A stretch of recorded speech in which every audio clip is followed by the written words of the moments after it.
All right, welcome to the Charron Zone. I am here with Chris Moreno. Chris is a singer, songwriter, recording artist. He's also from New England, like myself, and he's now living in Nashville. Chris has had a lot of success releasing music and great numbers on TikTok and on Spotify. So I wanted to bring Chris on to talk to everybody about how to release music effectively, how to release singles, because he's kind of become the master at that. So Chris, what's up? How's it going? Good, man. Good to see you. Thanks for the intro. Yeah, man. Awesome. I'm excited to have you. We've been friends for a while, and I've been watching your career and stuff, and I've just noticed how great you do with you have great songs. Thanks. Yep. Great production, and it's just been impressive to watch how you've been releasing the songs and how you've been getting them to get so much traction. So if you want to just talk about what you've done in the past year or so as far as releasing songs and getting great numbers on Spotify and stuff. Yeah, absolutely. I guess I'll start by saying it's just we're in the music industry. There's never one right way to do it. I just have just been chipping away for 6 years now, just trying to figure out what works for me and how I can try to just grow and grow. So I think number one thing that needs to be said, I've experienced releasing songs that you are absolutely in love with and that you feel like you couldn't do any better. This is you believe in it with your heart and soul. And I've experienced the watered down version of that, where it's like I really like this song. I hope people like it. I don't know. I think step one is write a lot of songs, get feedback on those songs, and then pick the ones that you just are so passionate that you think the world needs to hear, and then find a producer who can help you bring that to life. If you don't have that, you're not gonna have as much zest when it comes to really trying to push these songs. You might give up a little bit too soon. So that, to me, that is step one. You have to believe in your own music. There's plenty of mediocre music out there. You got to do something that you really love. So just to be blunt about it, I really do believe that. So. And when you say get feedback on your songs, do you mean feedback from your fans or from people in the industry, or both? I think both if you can. But that I was listening to an Andy Grammer interview, and he says when he writes an album, it's 10 songs. He writes 100. So this is a hit songwriter. He's writing 100. So I try to at least try to write five to 10 songs for every one that I'm going to release. That way you're putting your best. You know what I mean? Yeah. Because in the beginning, it's easy to be very kind of sacred, and every song means so much to you. But the more you do it, the more that you write, the more objective that you can be in saying, well, okay, this is good, but I think this is the one that's great, that kind of thing. Yeah. So yeah. I think that whole process is, that's figuring yourself out as an artist. That takes years and years and years, and I'm still in that, and it's that can't be understated, I feel like. Yeah, I find it interesting too. It's a lot of times I will try to gauge a song by how it goes over live, and sometimes one song will do great, and then the next time I play live, the song will just kind of fall flat. So it's always changing. And to your point, I think a lot of times, I'm in love with this one song, and I'm like, oh, this is it. This is this one's just gonna smash everybody, and then it doesn't have the reception that I think it should have, and then I put something out, that I really like, but wasn't that that one that was my baby, and then people love it, So I don't know what people are gonna like. That's definitely true. You never really know. But that's why I think the audience is smarter than we are, because we're so narrowly attached to our own songs. But for me, the process starts with live stream and playing live. Yep. So if I'm playing live, I'll just play the song, and I won't announce that it's a new song, and I'll just see how people are reacting in the room. Does it get people like does it get people moving? Are they looking around like, oh, that's cool? And then on the live streams, your fans are never going to tell you that they don't like a song, but if you give them 5 or 6 and you're like, hey, which ones do you like the best? They'll be honest with you and they'll tell you which ones. That's a great tip. So do you do that like literally on the same live stream? Like, hey, I want you guys to pick what your favorite song out of these next few songs are. Yeah, sometimes I'll do that, or I'll just say, here's a new one. If you guys like it, request it next week. Because if I'm going live every week, then it's more of like, if they're like, hey, play that one you played last week, if a lot of people are saying that, then I know I know they really like it. Yeah. And so I'll just try to see which, it's like survival strongest. I'll try to see which ones hang around week after week after week. And if you're lucky enough to have people that are engaged with what you're doing, like I am, which is so valuable, they'll actually care enough to really listen and give you their opinion of which one they want you to record next. I don't even choose singles anymore. They're choosing for me. That's it, See, this is why I wanted to have you on. Number one, I love this already because for many reasons. Number one, you have a whole, whether you know it or not, you've developed a whole Chris Moreno system from in tying all these things together. Okay, you do a live stream, and you do it consistently. You do it every Wednesday.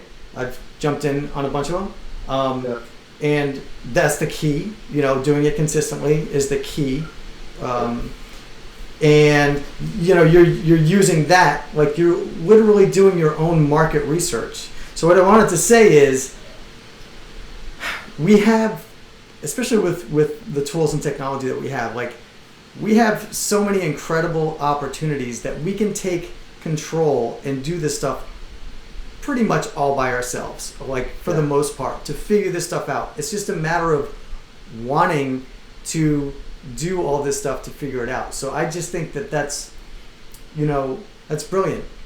You couldn't do that, before we had live streaming available, where you can literally just sit at your house and you can play the songs to people that are your fans, and you can figure out through your fans, through the people that are going to buy it, which ones are the best and which one you should actually spend your money on to actually record. Brilliant. I think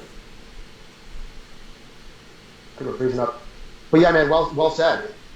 We're lucky to have these.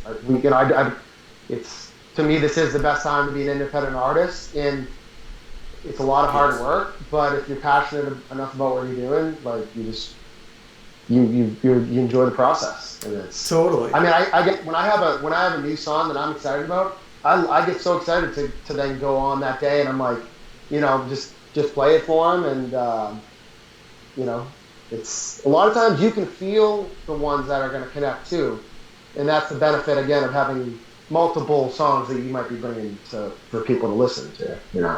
Yeah.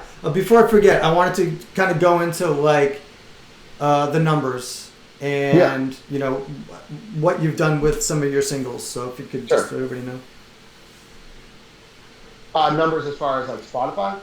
Yeah, just how many, I saw on TikTok, you've gotten, a ton of views on. Yeah, so I currently have 100,000 monthly listeners on Spotify alone. I probably have 50,000 on Apple. Wow. And this is crazy because I had 1/10 of that last year. So, and in even getting to that 5,000 monthly listeners, 10,000 was a ton of work. But at a certain point, it was a combination of a couple things. One, at least to cover a fast car, and that got picked up on an editorial playlist, a couple editorial playlists on Spotify, and that just hit 1 million streams.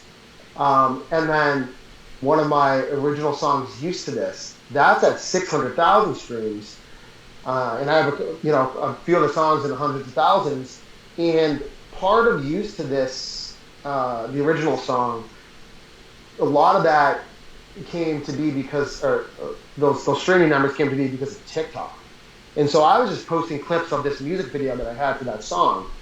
And that song, for whatever reason, it's gotten well over 1 million views on TikTok, and I currently have about 40,000 followers on there, um, which is good. I mean, you can grow on TikTok, but I didn't even use TikTok for the first year. I was like, I don't know, I don't want to dance, I don't want to do this. But like, I didn't think anybody would care. And then I posted the video, and then it kind of went viral the first time, and I was like, what is going on?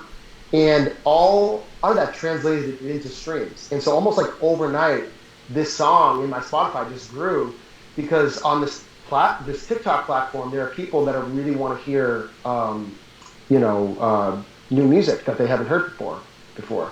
And they don't care that you don't have a record label. If it's a good song, they're going to listen to it. And that just blew my mind. And it's ever since then, they've supported, the newer singles that I've been putting out, and I just try to keep a steady stream going so that I can keep this, keep it going, but also keep the Spotify algorithm seeing like, oh, people like this, let me show it to new people. Yeah. Because if you break down the numbers, 25% of those streams are coming from Spotify saying, hi, you listen to Jacob Davis or you listen to Mitchell Tenpenny, you might like Chris Moreno. Because similar listeners listen to those major artists. And that is just, that is absolutely the most valuable thing that independent artists have right now. It's like, try to take advantage of Spotify. It is not easy. But if you can get the ball rolling, they kind of can carry some of that load for it. So yeah, and I'm lucky enough to have that happen. That's awesome for everybody listening and watching. So what we're going to do with Chris is we're going to go over basically what to do before you release a single, and then we're going to do so it's going to be a series with him, and then we're going to do what to do, once you release the single and after, and then we're going to do another one. Basically his TikTok strategy and his Spotify strategy. So this is the pre-release, right? This is what we're talking about right now? Yep. Yeah, so just real quick point before I don't forget that. But basically have everything done a month in advance at least. Meaning your artwork, your obviously the song being finished recording, have some sort of video so you can pop it up on YouTube, even if it's just a picture. Have like the promo photos, have some videos if you're going to do clips and videos and stuff like that. Have everything ready, submit to your distributor, and then go real quick. Sorry to interrupt, but I just want to get the details. So when you say have like video clips and stuff, to put where? To use on like TikTok? I just put everything in the but I put everything in the Dropbox folder so I can access it when I need it. But I've been using 15-second clips on Instagram, Facebook, and TikTok. Gotcha. And some songs, if I think it's worth the investment, I'll go all in and do a music video for. Yep. But what I've mostly been doing is 15 to 30-second clips of some sort of performance of me that relates to the song, something that captures the vibe. And just enough that people can feel like, okay, here's what he's doing. Here's the song. Do I want to go listen to it? Something to hook people in. Here's a question. So if you're gonna put those that clip on like Instagram stories or Facebook stories, or on TikTok, do you ever add the music on the platform? Like say Instagram, do you go and add that song to the video, or are you using the native audio from the video itself? It's basically done exactly. I do some sort of performance, some visual component, and then we're adding the audio to sync up with what I'm doing. Then I'm posting. You're cutting out. My internet is probably failing. You there? Yeah. Okay. So you're not like going into Instagram, posting the video, and then putting your music over it. Nope, it's already in there. It's already okay. Before we do it, we sync up the video and the audio. Yep. Beforehand. Yep. All right, cool. So where were we? So the thing I want to mention. You go to your Spotify for Artists account. You're submitting to be considered for a Spotify playlist consideration, you want to do that 4 weeks in advance. Oh. So 5 weeks out, you submit to your distributors, you upload your music. A week later, it's in Spotify's account. 4 weeks, so you get a 4 week mark. That's when you go and you submit to Spotify. And so now you have a month of time. If you want to do a pre-save, go for it. I've been erring on the side of not doing a super drawn out pre-release campaign. I just think I'm personally not a fan of somebody posting every day telling me they have a song coming out in a month. Attention is very valuable. If you post the same thing every day and they can't have it, they're going to tune you out. So I personally, not everyone agrees with that, but that's just what I think is today. Just the age that we're living in. If you're going to get someone's attention, have something to offer them potentially. Not saying don't tease it, let people know, but I would put more your marketing strategies for the post-release so that you can drive people to your song. It's very interesting because pretty much everything I've heard leading up to talking to you about this, everybody was like, oh, you've got to do this at least a month long of like, oh, I'm releasing my single in 14 days and, 13 days, 12 days and do all this stuff so that everybody knows. But, speaking with you, like you're actually someone who's actually doing it, so. And pay attention to the pay closer attention. You'll see a lot of artists now. A lot of them are doing it the week up. They're like, surprise, I got a song coming up Friday. There's a reason for that. That what you're saying used to be it 3 years ago, but music changes every day, every month. You get, do what feels right for you. But for me, when I was listening to someone talk about it like that, I was like, I think they're right. When I promote something too long, I'm just like, it's not out. Like, what do I need? What? It's just like rubbing it in the face that it's not out yet. Like, yeah. There's, you know what I mean? I don't know. To me, like, this is, if you're in music for the long haul and you have a good song, put it when it's out. People are gonna hear it. Like, I don't care if it takes you 6 months I don't care if it takes you 4 years. Some songs get like caught on fire like 4 years after they're out. You know what I mean? It's just like. I don't know. Yeah, I totally agree. And real quick before I forget, everybody listening and watching, make sure you subscribe to the podcast, whether it's on YouTube or on any of the audio platforms. Extremely important for you to subscribe so you get all of our new Charron Zone episodes. And while we're at it, where can they find you, Chris? Yeah, it's Chris Moreno Music on Instagram, Facebook, TikTok. I'm pretty active on Instagram, so if anyone has any questions, they want to send me a DM. I usually try to read those. So yeah, check out Moreno Wednesday. Oh yeah, Moreno Wednesdays. Yeah, actually coming up pretty soon. Today's Wednesday. So that's I know just a random tip. Doing what you do with the Moreno Wednesdays, and I started to do Tim Charron Tuesdays. Yep. And it is so good because it really helps you keep consistent, and of course, it's so easy for your fans to remember. When you have one specific day, and now I find that like I have fans that because I'm guilty of skipping sometimes if I have a gig or something like that. Yeah.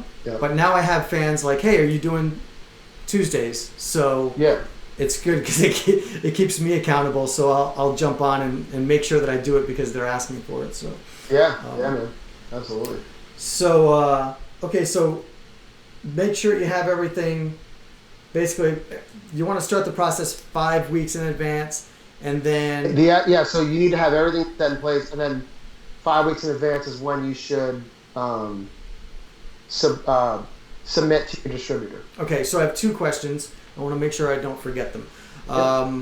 The first one is when you are submitting for playlists on Spotify, are they specific playlists that you're submitting to?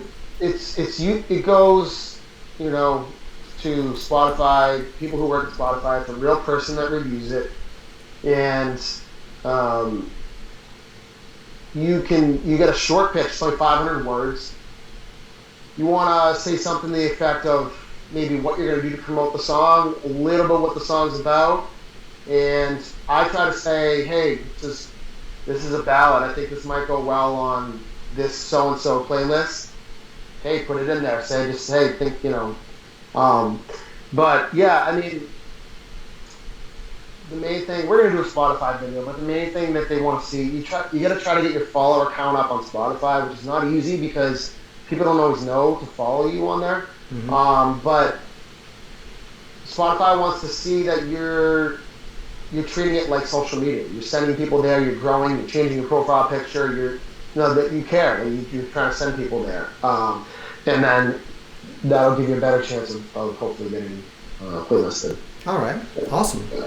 And when you say your distributor, who do you use? I use CD Baby for everything. I've always used that. Yeah, I use CD Baby, and I also use DistroKit, depending on the release. But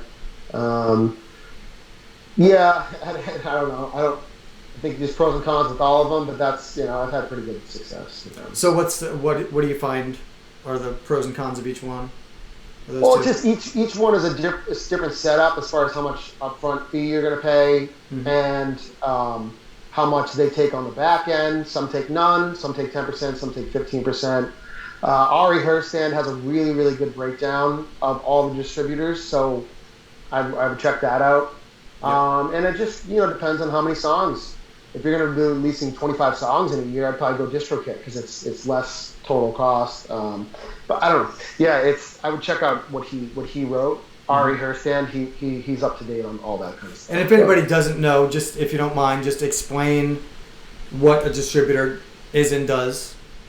They're the middleman that gets you on all platforms: Spotify, Apple Music, iTunes, Amazon, Deezer, everything. You can't just say, "Hey, Spotify, I want to upload this." You have to go through a distributor. Yeah. So they're the middleman.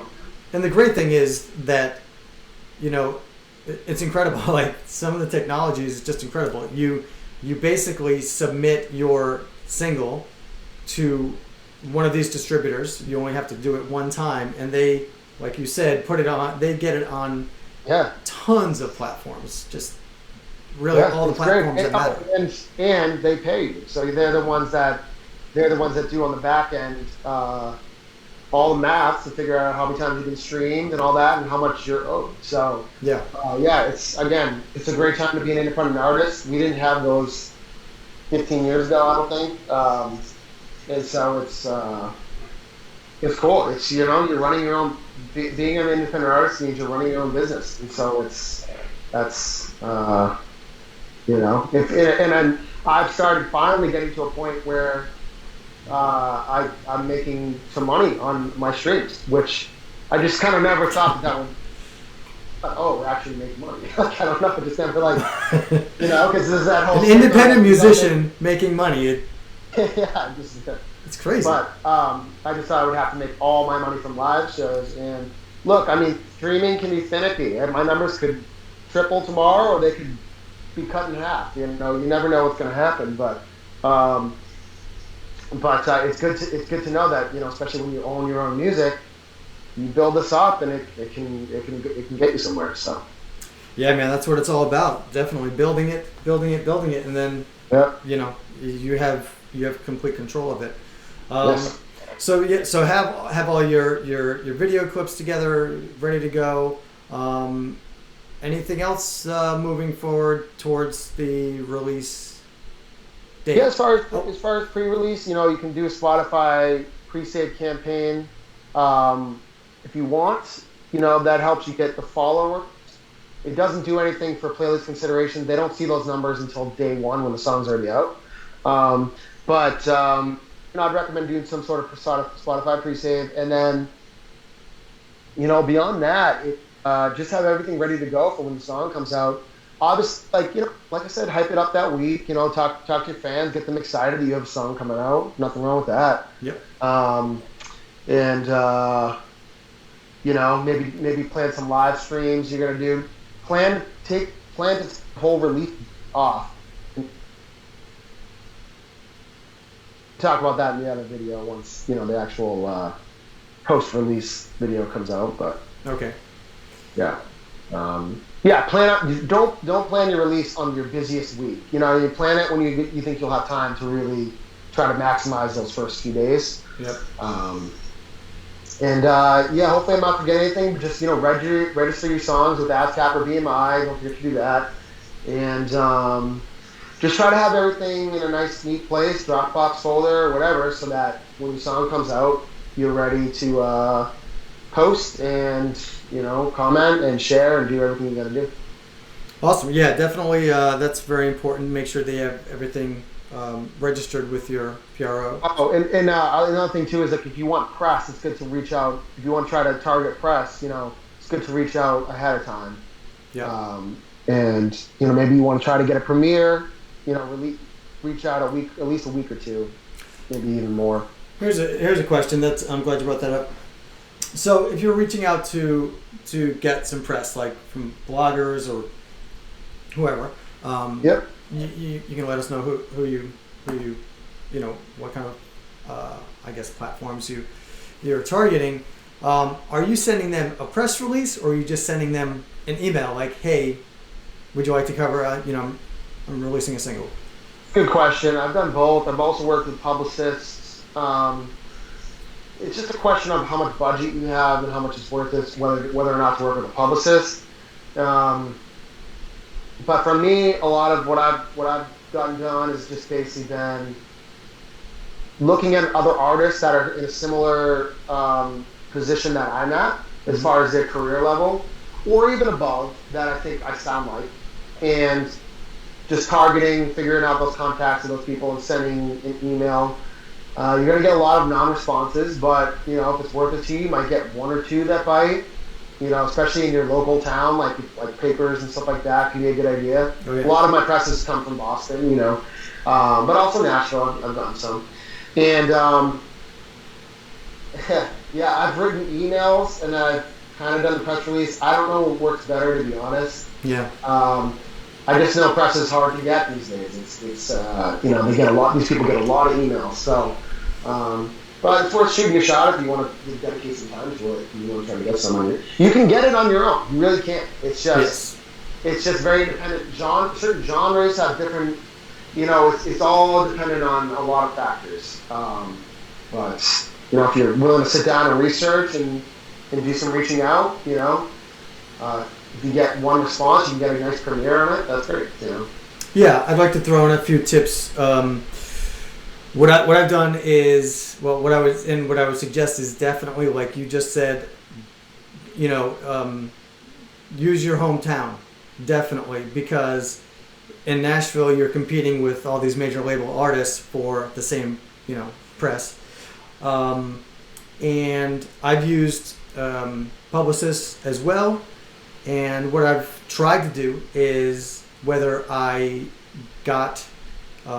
did end up getting a something going on with a newspaper or a TV show or a blogger or something, once I got something going on, whether it was through myself or through a publicist, then I would try to keep going with that relationship. And so some of the relationships that I created with some of the press and some of the TV shows that I got through the publicist initially, I've kept those relationships going, and then, I'd be like, hey, I have something coming up, in